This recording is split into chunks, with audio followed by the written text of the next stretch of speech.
What's up, guys? So today we're just going to be discussing the state of the game and whether or not I believe the game is going to survive in the next few years. So if you guys haven't already, make sure you guys like and subscribe and turn on your post notifications so you don't miss another upload. So the overall community feedback for the update has been pretty negative, whether it's just content creators or people that just regularly play Clash Royale on the daily. So I had a poll on Twitter and on YouTube trying to figure out like where you guys stand on the update and whether you guys enjoy the update at all. And I wasn't too surprised by the result. On Twitter, I posed the question of whether you prefer the normal mode ladder compared to the Mega Draft ladder. And it was a 90-10 split for the normal mode ladder compared to the Mega Draft ladder, which I personally can stand by. And on YouTube, I asked whether you guys love the update, think it's decent, or just hate it. And 75% of you all said you hate the update.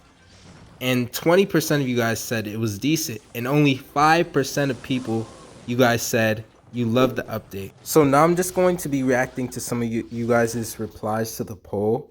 So 2 of you all mentioned that you deleted the game. And honestly, I don't really blame you since there's not much to do. Like, for me, I barely played 20 games this season. I don't even think I played 20 games this whole season. And I was literally an addict at the game.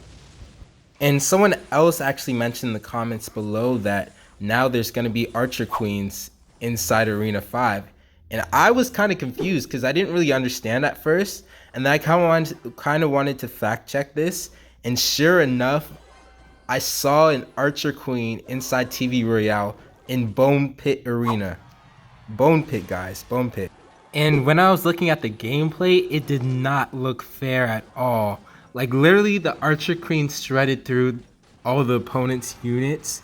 And the opponent just couldn't do anything. It was just that bad, guys. Now I'm going to touch on some points that Riley stated in his video and kind of relate it to, I guess, my situation.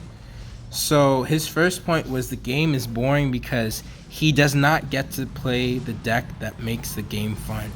So if you guys don't know Riley, he's a logbait player and he's been one-tricking logbait for as long as I can remember. I think for about like 3-4 years now. And in his video, he mentioned that playing a deck that it took him so long and so much effort and time to mastering, and to suddenly not be able to play it much anymore, it really does something to you. I wouldn't say it kills your joy, but it feels like you lost a part of yourself in a way. And you lost your purpose to play the game, which is kind of how I'm feeling. Because, you know, as you guys know, I've been one-tricking Icepo for quite some time. And to suddenly not be able to play Icepo as much as I want to, you know, reach the top on ladder, it just killed a lot of the fun for me. And I'm sure you guys can probably relate to that too. And the next point that Riley mentioned in his video that I really wanted to touch on was that they kind of killed the casual scene a bit, because Clash Royale was meant to be a game that you could play on the go, and you know, you could have your little fun and then play later or something. Even though, you know, people play for hours, like a lot of people could just like play Clash Royale when they're, you know, waiting for something, and it's just like an on-the-go type of game. But now that games that you have to draft your cards for like 2-3 minutes on top of like 5-minute games, like 2 games is going to be worth like 15 minutes. And I doubt anyone who plays the game casually would want to spend that much time just picking cards and playing just 2 games.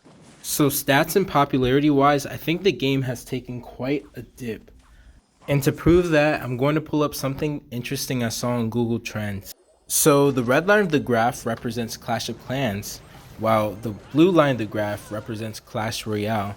And this graph is of a 12-month period, and it basically measures the popularity of both games, Clash of Clans and Clash Royale. When you look deeply into the graph, towards the middle, you see the month after September, which is October. You see like a huge jump in popularity. And the reason being is what happened in October was we got the Monk Phoenix update. So a common theme and a common trend we see with these particular graphs is whenever there's a big update or just an update in general, there's always a huge rise in popularity within the game. But if you notice, the month after February, a little bit over, you see like a tiny little jump, and that represents the most recent update. And what that tells me, right? What that tells us is that the update didn't do as well as it usually does. Another huge piece of evidence to kind of support the drop in popularity of the game is the most recent global tournament. So, me myself, the last time I played a global tournament was probably around like 7-8 months ago, like when I did my last global tournament video or something like that. But basically, the global tournament, to get like a badge, you needed like 27 wins if you had like low crowns. But this specific global tournament, even with low crowns, right, you were able to get a badge at 23 wins. That's literally insane, because I think it was about like 5-6 months ago, the global tournament win counts to getting a badge was like slowly on the rise, and you needed like what, 28 wins, 29 wins, and it was really hard to get. But now it's just it's just really sad now. It's really low.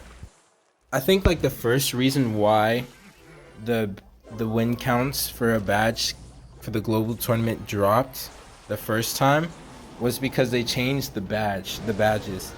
With the new badge system, I'm personally still not a fan. And a lot of people can probably agree with me on this one too.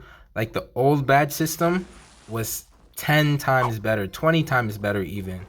And the main incentive for people to kind of push the global tournament was to have like the best looking profile of all time. But now with the new badge system, it kind of killed that.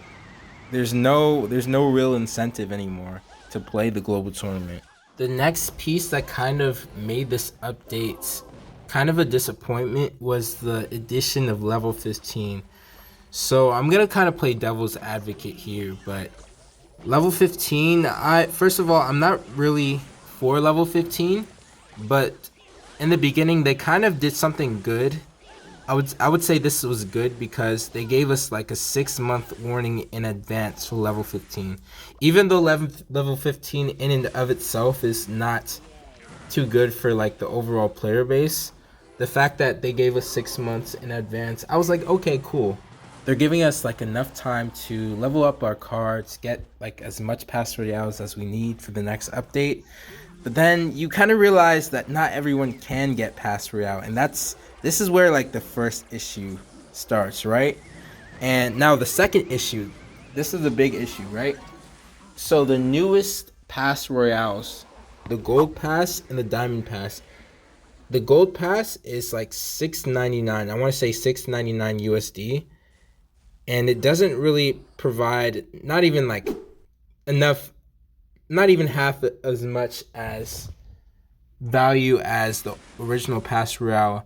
And the diamond pass, again, same thing. Even though the rewards look cool and you get a champion, it does not include the book of books, and it's worth double the pass royale, the old pass royale. And that's where the issue lies. There's almost no real incentive to get the diamond pass because of the fact that it's, one, a lot more expensive, and it feels like players are starting from like ground zero. And as a former free-to-play player, hearing that news that there's going to be a level 15 and that the pass royale is going to be a lot more expensive than it ever was before, that's going to just like kill my mood, because for one, my main deck isn't going to be maxed, and I won't be able to compete with my opponents that I end up playing on the daily. Honestly, man, it's kind of sad because I do love this game. I don't like being negative. I don't like making negative videos like this. I just hope that whatever is done now is like taken as a learning lesson, and we're able to kind of move forward. But it seems like a cycle now, a cycle of the game kind of being in a bad spot, and it like slowly creeps up, and then it's in a bad spot again, an even worse spot than it was before. And I don't really know how to take that. But in the end, I do personally think Clash Royale is the best mobile game ever created. I'm not just saying that just to say that. Literally, it's the only like mobile game that's installed in my phone right now. If I didn't play Clash Royale, I probably wouldn't game at all. And I do, I do have hope personally. This is a fun game. I've met so many people through this game, and it did change my life, honestly. And I'm happy to be a content creator for the game. I just really hope the team is able to take whatever criticism that was given and to make improvements. And the last thing, I just want to say thank you for those who stuck through the video, and please don't throw any hate towards the community managers. They're playing both sides here. They're trying to understand us while also putting out what's being told to them. So Kenny out.